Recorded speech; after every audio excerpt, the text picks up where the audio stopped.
తెలంగాణలో ముఖ్యమంత్రి రేవంత్ రెడ్డి గారు అయితే ఉస్మానియా క్యాంపస్ లో అక్కడ మీటింగ్ అయితే వెళ్ళడం జరిగింది. అయితే భారీ బందోబస్తు మోహరింపులు ఇంకా చూసుకున్నట్టయితే పక్కకి ఏంటంటే ఒక కంచుది ఉంటుంది కదా మనకి ఐరన్వి, వాటి మధ్య నుంచి వెళ్ళాల్సిన పరిస్థితి, మొత్తం బ్యారిగేడ్స్ అవన్నీ చాలా ఐరన్వి పెట్టేసి మొత్తం పటిష్టమైన బందోబస్తు. అసలు ఉస్మానియా యూనివర్సిటీకి వెళ్ళడానికి, విద్యార్థుల దగ్గరికి వెళ్ళడానికి ఎందుకంత బందోబస్తు? ఫస్ట్ థింగ్ ఎందుకంత భయపడ్డారు అని చెప్పేసి చాలామంది మాట్లాడినరు. అయితే ఇప్పుడు అక్కడికి వెళ్ళిన తర్వాత ముఖ్యమంత్రి గారు అక్కడ ఏమేమి మాట్లాడినరు ఏంటి అనేది అయితే చాలామందిలో ఒక ఇది అంటే ఆయన మాట్లాడిన తర్వాత చాలామంది ఆలోచిస్తుంది ఏంటంటే ఎందుకు రేవంత్ రెడ్డి గారు ఇలా మాట్లాడుతున్నారు ఉద్యోగాల గురించి. ఎందుకంటే ఉస్మానియా యూనివర్సిటీలో మాకు ఉద్యోగాలు లేవు అని చెప్పేసి చాలామంది నిరసన చేస్తూ ఉంటే మొన్ననే అరెస్ట్ చేసిండ్రు, ఎఫ్ఐఆర్లు కూడా ఫైల్ అయినాయి. ఇప్పుడేమో ముఖ్యమంత్రి గారు చెప్తారు నేను నోటిఫికేషన్లు రిలీజ్ చేస్తుంటే అసలు నోటిఫికేషన్ రిలీజ్ చేయొద్దని చెప్పేసి మొట్టమొదటిసారి తెలంగాణలో విద్యార్థులు అన్నారట. అది ఆయన మాటలే ఇందాం ఒక్కసారి. ఒకనాడు నోటిఫికేషన్ల కోసం మీరు ధర్నాలు నిరసనలు చేశారు. నేను మీద నోటిఫికేషన్ ఇస్తే అశోక్ నగర్ చౌరస్తాలో, అమీర్పేట చౌరస్తాలో రోజు నిరసనలు. ఇన్ని నోటిఫికేషన్లు మాకు ఉంటాయి. మొట్టమొదటిసారి తెలంగాణ రాష్ట్రంలో నోటిఫికేషన్లు తగ్గించడం ఉద్యమం జరిగింది. అంటే నాకు తెలిసి రేవంత్ రెడ్డి గారు సరిగా చూడలేదు అనుకుంటా.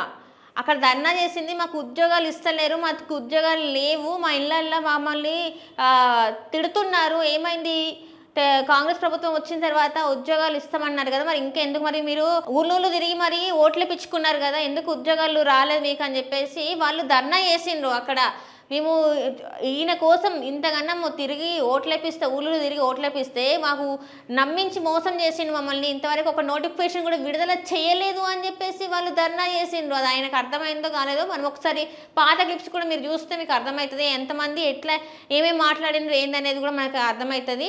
గత ప్రభుత్వం ఇచ్చిన ఏవైతే అక్కడ కంప్లీట్ అయిపోయినాయో వీళ్ళు ఇచ్చిన కాంగ్రెస్ ప్రభుత్వం ఇచ్చిన 5,000 చిల్లర ఉద్యోగాలే. వీళ్ళు ఏంటంటే గత ప్రభుత్వంలో ఇచ్చిన ఉద్యోగాలు ఇప్పుడు అంటే అప్పుడు అయిన వాటికి అప్పుడు నోటిఫికేషన్ ఇచ్చి అప్పుడు ఎగ్జామ్స్ ఇచ్చిన వాటికి ఇప్పుడు వీళ్ళు ఆఫర్ లెటర్లు ఇచ్చేసి ఈ ఉద్యోగాలు కూడా మేమే ఇచ్చేసినాం, 50,000-60,000 ఉద్యోగాలు మేము ఇచ్చేసినాం. మొన్న పొన్నం ప్రభాకర్ గారు అయితే 1,00,000 ఉద్యోగాలు కూడా ఇచ్చేసినాం అని చెప్పేసి మాట్లాడినరు. మరి ఆ 1,00,000 ఉద్యోగాలు చేసేటోళ్ళు ఇప్పుడు వచ్చిన వాళ్ళు ఎవరో మరి బయటకు వచ్చి వాళ్ళు ఒక్కసారి ఆన్సర్ చెప్పమంటే మాత్రం ఏ ఒక్క ఉద్యోగం కూడా బయటకు వచ్చేసి మాట్లాడతలేరు. మొన్న చూసుకున్నట్టయితే అద్దంకి దయాకర్ గారు వచ్చి మాట్లాడినప్పుడు అంత నిరసన సెగ తగిలింది, ఒక్క మాట మాట్లాడలేకపోయినరు. ఎట్లా మర్చిపోతారు, ఎట్లా చెప్పుకోగలుగుతారు? ఇంత బహిరంగంగా, ఇంత భయం లేకుండా, ప్రజలంటే విద్యార్థులంటే భయం లేకుండా అబద్ధాల మీద అబద్ధాలు ఎట్లా చెప్పగలుగుతున్నారు? మొన్ననే కదా రీసెంట్గానే అయింది కదా, అయింది. అది అయిన తర్వాత ఎన్నిసార్లు అరెస్టులో అంటే ఆడపిల్లల ఇంటికి, ఆడపిల్లల అంటే విద్యార్థులు గర్ల్స్ ఎవరైతే ఉంటారో ఇక్కడ రెంట్ తీసుకుని ఉన్న వాళ్ళ ఇళ్ళకి ఆ స్టూడెంట్స్ ఇంటికి అబ్బాయిలని పట్టుకొని అరెస్టులు చేసి జైళ్ళలో పెట్టినవైనా మొన్న కూడా అరెస్ట్ చేసి ఎఫ్ఐఆర్ ఫైల్ చేసిండ్రు. మరి ఇవన్నీ ఎవరి మీద చేస్తున్నారు? వాళ్ళందరూ ధర్నాలు చేస్తేనే కదా, వాళ్ళందరూ నిరసన చేస్తేనే కదా. అశోక్ సార్ అటువంటిది మైక్ పట్టుకొని మీరు ఎన్ని ఉద్యోగాలు ఇచ్చిండ్రో కరెక్ట్గా చెప్పిండ్రు కదా, మరి అది వాళ్ళకేం ఆన్సర్ చెప్తారు? ఈరోజు మీరు బాజాబ్తా చెప్తున్నారు మేము ఉద్యోగాలు నోటిఫికేషన్లు ఇస్తుంటే వద్దు, ఇన్ని నోటిఫికేషన్లు వద్దు అని చెప్పేసి విద్యార్థులు అంటున్నారని. మరి మీరు ఆ వీడియోలో ఆన్సర్ అంటే ఆ వీడియోలో క్వశ్చన్స్ వేసినప్పుడు దానికి ఎందుకు ఎవరు ఆన్సర్ చెప్పలేకపోయినారు? నిజంగానే ఇస్తే మరి ఆ 1,00,000 ఉద్యోగాన్ని ఏవైతే పొన్నం ప్రభాకర్ గారు చెప్పిండ్రో వాళ్ళు ఎవరికి ఇచ్చిందనేది అనేది మరి ప్రూఫ్ చూపెట్టాలి కదా. ఇంతవరకు చూపెట్టాలి. అండ్ అట్లనే చూసుకున్నట్టయితే గతంలో చూసుకున్నట్టయితే ముఖ్యమంత్రి గారు కొన్ని వ్యాఖ్యలు చేసిండ్రు కేసీఆర్ మీద.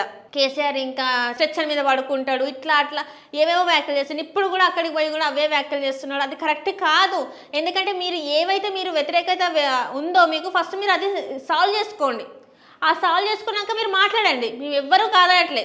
కానీ అయినా కూడా మీరు ఇస్తామన్నా ఇవ్వకుండా ఉండి ఏమేమో మాట్లాడితే అబద్ధాలు చెప్తే ఇప్పుడు కూడా రేవంత్ రెడ్డి గారు మళ్ళీ ట్రోల్ అవ్వడానికి యూట్యూబ్ ఛానల్స్కి కావచ్చు లేకపోతే శాటిలైట్ ఛానల్స్కి కావచ్చు మస్తు స్టఫ్ ఇచ్చిండ్రు. సీరియస్గా మస్తు స్టఫ్ ఇచ్చిండ్రు. ఆయన పాలన గురించి పరిపాలన గురించి మాట్లాడకుండా మళ్ళీ గవ్వే మాటలు, నా దగ్గర డబ్బులు లేవు, ఖజానా ఖాళీ ఉంది, మొన్ననే కేంద్రం నుంచి రిపోర్ట్ వచ్చింది, ఎన్ని అప్పులు అయినాయి, ఏంది వీళ్ళ అధికారంలోకి వచ్చేసరికి ఎట్లా ఉంది మన ఖజానా, మన ఇక్కడ తెలంగాణ ఆస్తులు ఏమైనాయి, ఈయన ఎన్ని అప్పులు చేసిండు అనేది కూడా క్లియర్ కట్గా వచ్చింది. మళ్ళీ అయినా కూడా ఇట్లా అబద్ధాలు చెప్తున్నాడంటే ఈయనని సీఎం అనాలా మరి ఏమనాలి చెప్పండి, మీరే చెప్పుండ్రి.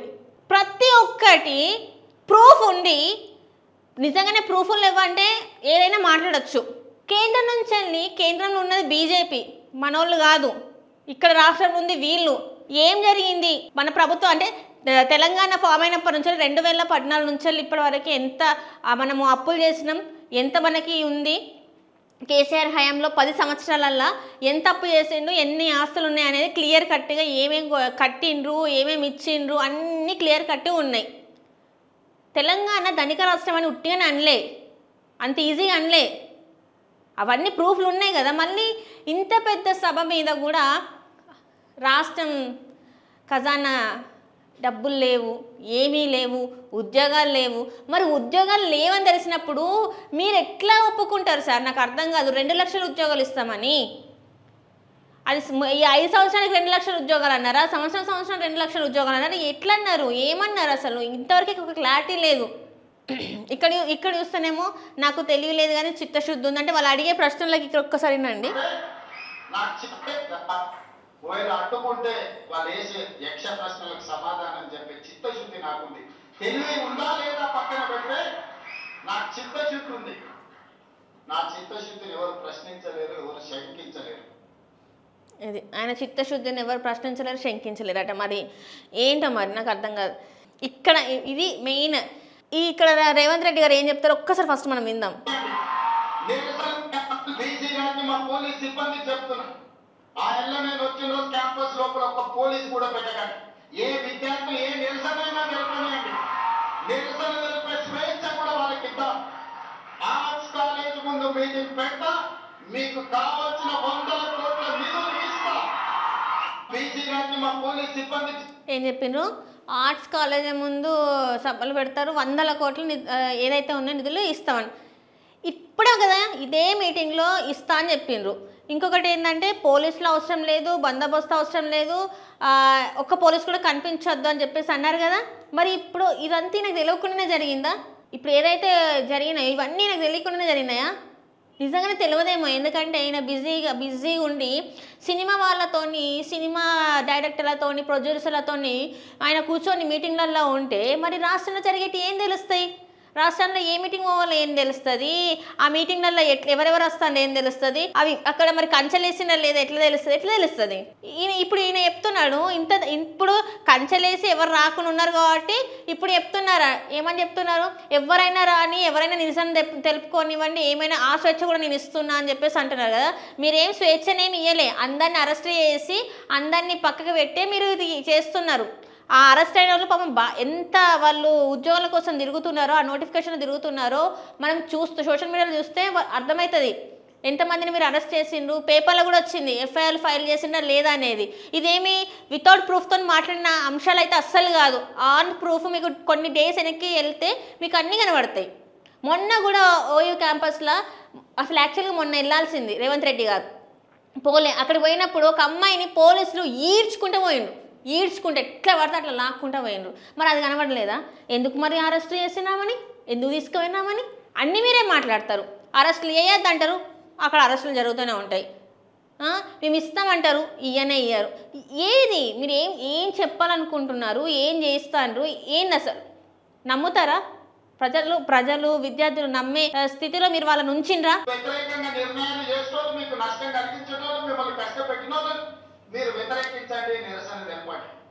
మీకోసం పనిచేయాలన్న ఆలోచనతో మీ ఆలోచనలు తెలుసుకుందామని, మీ సమస్యలు చూద్దామని, మీ సమస్యని పరిష్కరించాలని వస్తున్న వాళ్ళని మీరు వ్యతిరేకించడం ద్వారా ఈ అభివృద్ధిని అడ్డుకున్న వాళ్ళం అవుతామా, లేకపోతే అభివృద్ధిని ఇంకా ముందుకు తీసుకెళ్ళిన వాళ్ళం అవుతామా? మీరు ఒకసారి ఆలోచన చేయండి. ఇవాళ నేను ఉస్మానియా యూనివర్సిటీకి రాని విద్యార్థులకు నేను సూచన చేయదలుచుకున్నాను. రాని విద్యార్థులు అంటే రానియకుండా చేసింది మీరే కదా. మీరు చేసింది కాబట్టి వాళ్ళు రాలేకపోయినరు.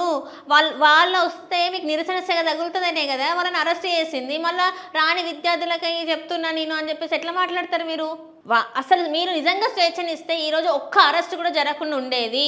మీరు నిజంగా స్వేచ్ఛనిస్తే మీరు ఇట్లా కాదు, వాళ్ళ ముందు కూర్చొని మాట్లాడేవాళ్ళు, ఇట్లా మాట్లాడేటోళ్ళు కాదు.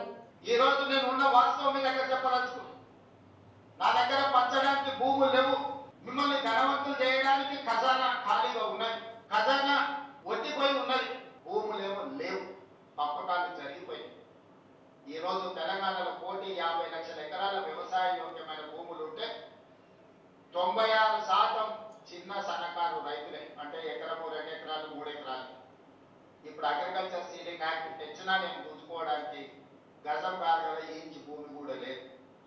అందుకే మా దళితులకు, మా గిరిజనులకు, మా బలైన వర్గాలకు, మా మైనారిటీ సోదరులకు, మా తమ్ముళ్లకు, మా చెల్లెళ్ళకు నా సూచన ఒక్కటే, మీరు ధనవంతులు కావాలి, మీరు గొప్ప వ్యక్తులు కావాలి అని అంటే రాష్ట్ర ప్రభుత్వం పంచడానికి భూములు లేవు, నింపడానికి ఖజానా లేదు.